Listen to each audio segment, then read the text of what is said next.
Le deuxième cours de parallélogramme concerne les quadrilatères particuliers ou bien les parallélogrammes particuliers. On commence par le premier quadrilatère particulier, le rectangle. Alors, pour démontrer qu'un quadrilatère dans les exercices après est un rectangle, il faut démontrer d'abord que c'est un parallélogramme.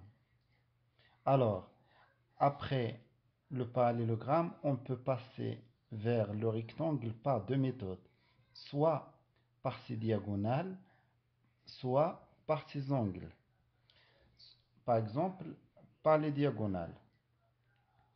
Si on a un parallélogramme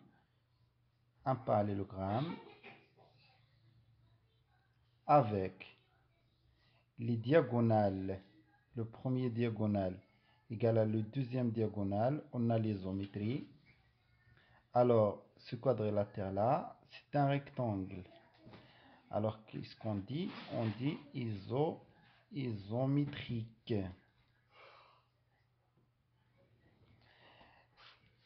Le rectangle, c'est un parallélogramme dont les diagonales sont isométriques. Application 1.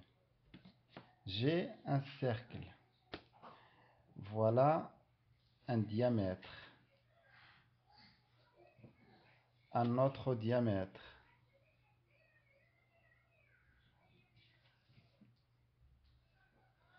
A, B, C, D. On va démontrer que ce quadrilatère A, C, B, D est un parallélogramme.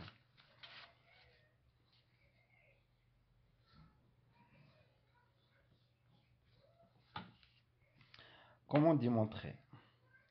Pourquoi ce quadrilatère-là est un rectangle? Alors, on commence par le centre. On commence à démontrer que c'est un parallélogramme. Qu'est-ce qu'on va faire? On a CD un diamètre. On a CD un diamètre de cercle C. Donc, O est le milieu de CD. Même chose. On a AB un autre diamètre.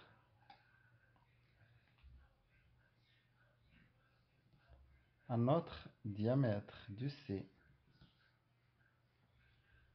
Qu'est-ce que ça veut dire? Ça veut dire que O est le milieu de AB. Très bien.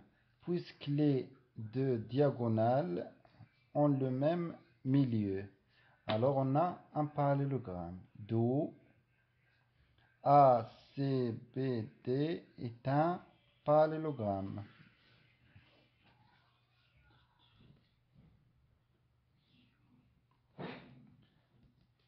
Pour expliquer un peu, on dit car ces diagonales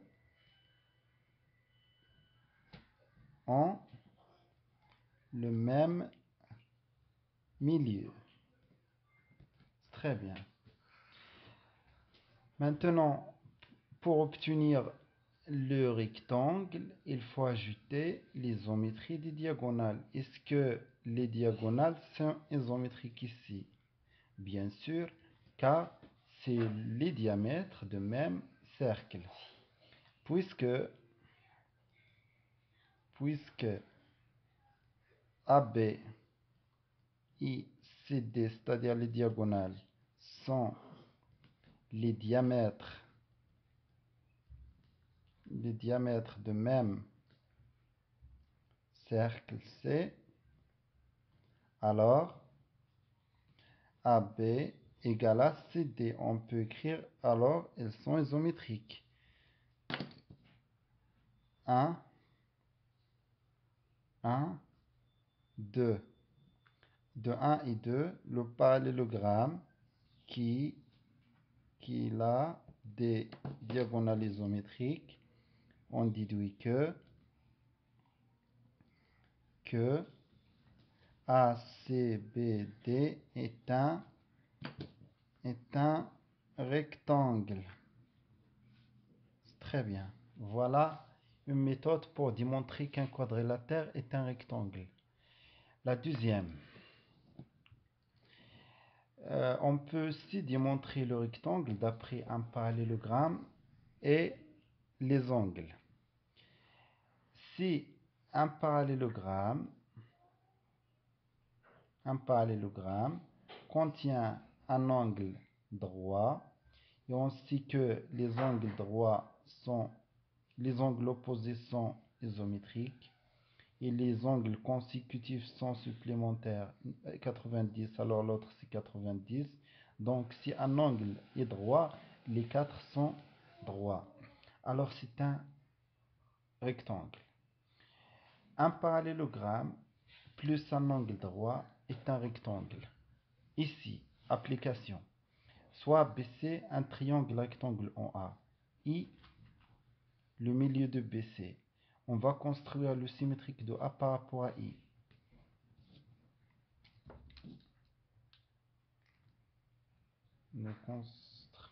On va construire le symétrique par rapport à I.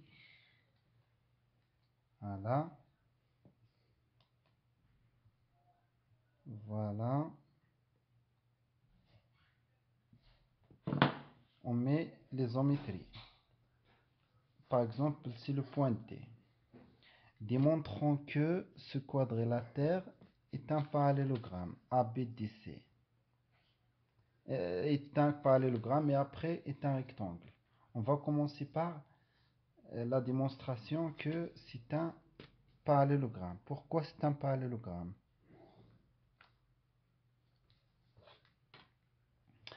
On a I le milieu de BC. On a I le milieu de BC.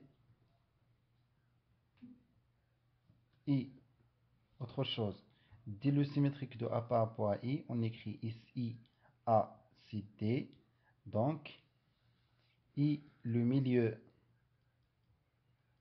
de AD. Alors, les diagonales ont le même milieu, puisque les diagonales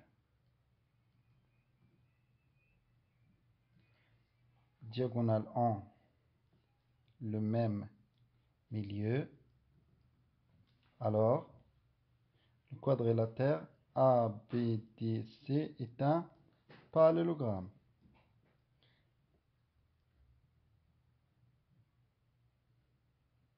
Très bien. On a arrivé ici. Pour passer au quadrilatère rectangle, il faut démontrer l'angle droit. Est-ce qu'on a l'angle droit ici? Oui, on a l'angle droit dans A. Alors on ajoute. Puisque, ou bien, et on a BAC égale à 90. Donc, le quadrilatère ABTC est un rectangle. C'est clair? Application 3. J'ai un triangle EFG rectangle en E. I le milieu de FG. FG mesure 10. Alors les données, j'ai 3 données. Construire H le symétrique de E par SI. Alors j'ai fait la même chose qu'on a vu dans l'application 2.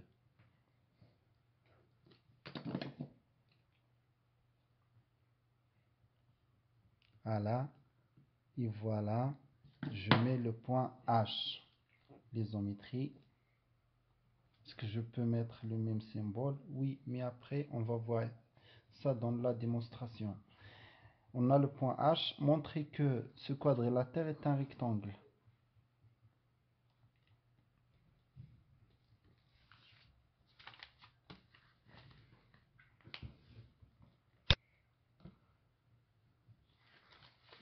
Pourquoi c'est un rectangle? Je fais la démonstration oralement et à vous de la rédiger. j'ai dit, on a I le milieu de FG, IH le symétrique de E par rapport à I, donc I le milieu de OH. Alors, puisque les diagonales ont le même milieu, alors ce quadrilatère est un parallélogramme. Oui, il contient un angle droit, donc c'est un rectangle. La troisième question, calculons EE. Ici, je rédige la démonstration. On commence par ce résultat. On a EFHG est un rectangle.